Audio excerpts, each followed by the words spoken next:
There is something really comforting about making your own sausage at home. No casings, nothing fancy, just good pork, cozy spices, and a little weekend project. I start with fennel and coriander because that's the flavor I want you to think of when you taste this. I toss them in a dry pan just until they smell amazing. Then let them cool and crush them. The fennel stays a little chunky for texture, and coriander goes finer, so it doesn't feel gritty. From there, I build the seasoning bowl.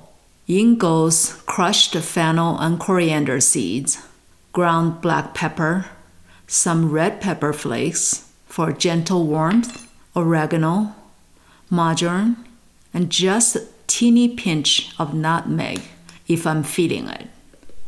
Last but not the least, pink sea salt.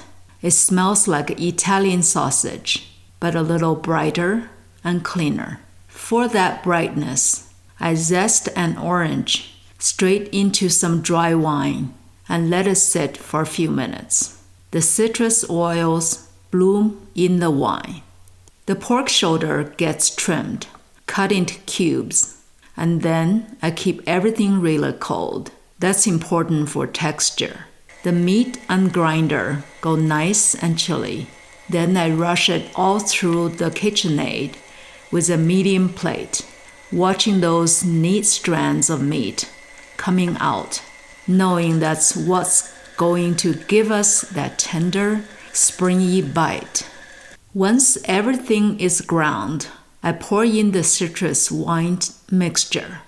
Add the garlic, parsley, a splash of ice water, and all of our dry seasoning. Then I mix with my hands just until the meat feels slightly sticky and cohesive.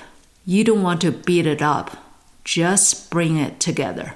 And then, the most important step, I always microwave a tiny test piece. Taste it while it's hot and really pay attention. For this batch, it was a touch salty for me. So I added more wine, some extra fresh parsley, and a teaspoon of sugar. That little bit of sweetness and acidity softens the salt and makes everything feel more balanced. At this point, the base sausage is done. For the spicy version, I weigh out exactly 3 pounds. Sprinkle in more red pepper flakes and gently mix it through. Same sausage, just with a little extra attitude. Then I portion everything into freezer bags and label them House Italian, Spicy Italian, and the date. Press them flat so they thaw fast. It's such a small thing, but future me is always so happy to see those in the freezer. This is my House Italian sausage. Cozy, aromatic, and flexible to go from Sunday spaghetti to a weeknight sheet pan. In fact, I'm stealing some from the stash and turning it into spaghetti and meatballs. Because honestly, what's the point of having house Italian sausage if it's not wrapping itself around a big bowl of pasta? This is Lay's Kitchen, where flavors are without borders.